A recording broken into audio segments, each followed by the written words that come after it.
Your podcast should be your most powerful business development tool, a trust and authority builder, and your content creation engine. Let's help your podcast help your business with the Story Trust Media Podcast.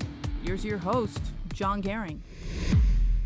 This could be one of the most important things you hear about podcasting. I'm talking about this misconception that if it isn't perfect, we can't put it out there. And if it isn't perfect, we don't want to promote it.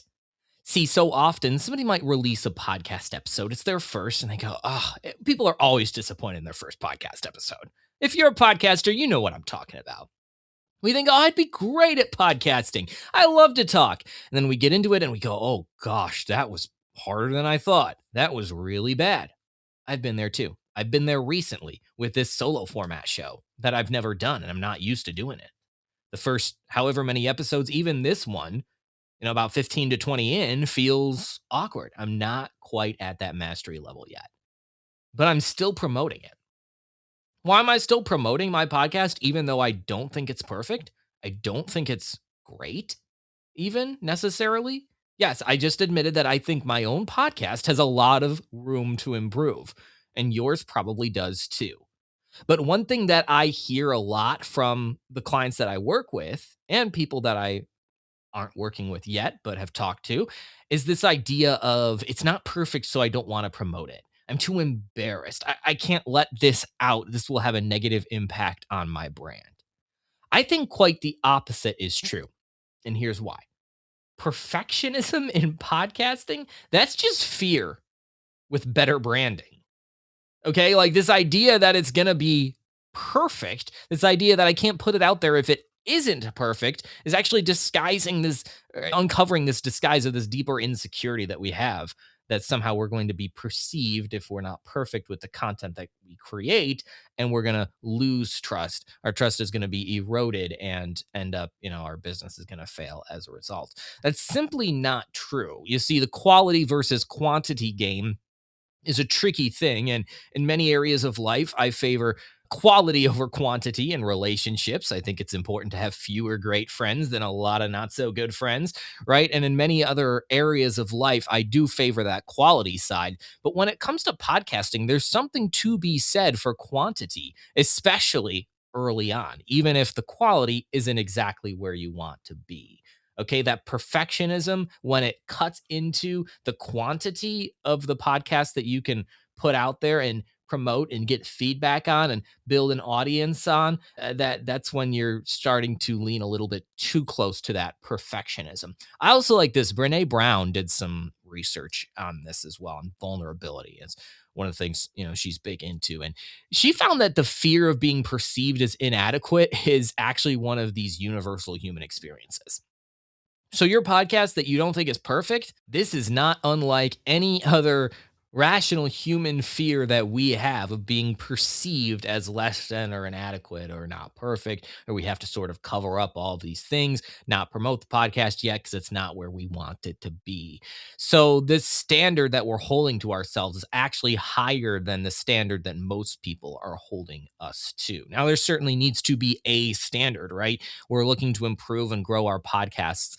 But to not release something or to not promote it after we've released it because we're afraid of what might end up happening is actually a fear that's somewhat unfounded, because people actually respect that vulnerability. And Brene's research really gets to that. Now, your audience also, you have to remember, isn't comparing you to the top shows in the world. Your audience isn't trying to figure out if you're the best podcaster in the world. They're trying to figure out if your podcast is a good representation of who you are, and if who you are is a good person to work with, is a good person to trust and perceive as an authority in their niche. You're not trying to be the best podcast in the world. Nobody's evaluating you on that. They're not evaluating you on the quality necessarily of your podcast as much as who you are. And that just happens to shine through a podcast much better than it does through any other form of content. So remember that as well. Every week in podcasting, every time you release an episode, that's relationship building right there. And in a relationship, sometimes your best isn't what you give, unfortunately. Now, I'm not going to show everything and be as vulnerable with my podcast audience as I am with my friends. But if we want that more intimate relationship, we should be able to be okay with pushing out some content that we feel is not our best. That's actually what people want. Now, they don't want pure garbage that wastes their time, right? But they do want some of that authenticity and some of that vulnerability, as Brene Brown says, that shows who you actually are as a person.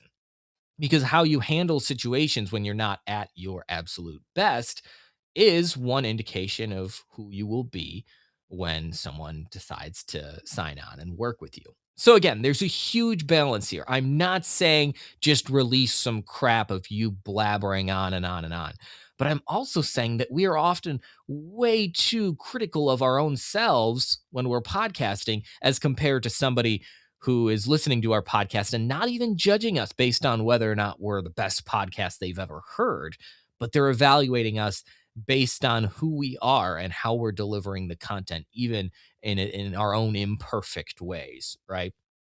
Now, here's quite possibly the last and most important point to make today, and that is the point of early promotion and feedback. All right. I was listening to Jay Shetty, who made a phenomenal point on his show about the power of releasing something and getting feedback and refining it. See, too often we're refining, doing all of the perfectionism work behind the scenes before we even show anybody. We see this in business all the time, right? Before I pitch this to anybody, I need to work out all the kinks and make this perfect. You're not actually making it perfect. You're making your own version of perfect before exposing it to the world. And all you've done is wasted all of that time that you made making it perfect that could have been used as time for other people to give you feedback, a wider perspective range, giving you feedback and allowing you to improve faster. So the sooner you promote and release, the sooner you're going to get that feedback and be able to improve even faster. Look, likely your podcast's not as bad as you think. To be totally honest with you, I'm not just saying that to encourage you and rah rah and build up your confidence. I'm being totally honest with you. It's likely not as bad as you think. But if you take 3 more months to perfect it, it's also not going to be as good as you think. The gap between the episode you're releasing now and the episode that you perceive as perfect is not nearly as big as you think it is. See, you think your episode right now is horrible, and it's not horrible. You think your episode in 3 months after polishing it and making it perfect is great, but it's actually not great. That gap is so much smaller. The improvement that you think you can make is actually so much smaller because you can't fully make that improvement on your own. You need to get feedback to improve faster. And like I said, we see this all the time in business. Somebody perfects their idea, or so they think. They spend all that time doing that. They pitch it to the market, and the market pulls a whole lot of pokes a whole lot of holes in it, and they go, "Oh shoot, I just spent all that time perfecting it, but I didn't see all of those holes being poked out of it." Get it to market faster. That's what you got to do with your podcast. And that's such a key point. That's like one thing, the most important thing that you might hear with your podcast, because perfection actually is the enemy in some ways. Perfection delays your release, perfection delays your promotion. I want you to be able to put out a show that, okay, you're a little bit embarrassed about. You feel a little bit uncomfortable releasing to the world. But when you do, you realize that the objections to that show, the things that you thought were bad about that show, people actually don't think are bad. That's the good news. But there are also things that you didn't realize people have an issue with or people don't appreciate as much. And that's the kind of feedback that you need to improve faster. And you'd never get there if you spent all your time focused on those imperfections that you think are imperfections that you need to perfect. So my suggestion to you, bottom line, is to put out that content. Turn the camera on, turn the microphone on, Get started. See what happens. I'm still getting feedback and juggling this myself with this show. To be totally honest with you, this is a solo show. I've never done something like this before. Part of the reason I'm doing this is to get the experience of doing it because I've never done something like this before and I'm helping other people do it. And if I can do it myself and get the experience of doing it, I can better help people address their pain points while they do it because I've been through them, right? That's the idea here. And so this isn't perfect, but it's being polished as we go. And I'm getting that real time feedback from people to help me grow faster that I would have never gotten if I hit it in a corner and waited for me to feel more confident about it or feel like it was more perfect. So just get it out there. If you do need help getting it out there though, and want some feedback in general, I'm happy to provide that to you via a free 30-minute consultation. Storytrust.media is how you find that. Okay, storytrust.media. Book that free 30-minute consultation. Would love to talk with you. Thanks for checking out the Story Trust Media podcast. Learn more about what Story Trust Media can do for your business and book a free consultation at storytrust.media.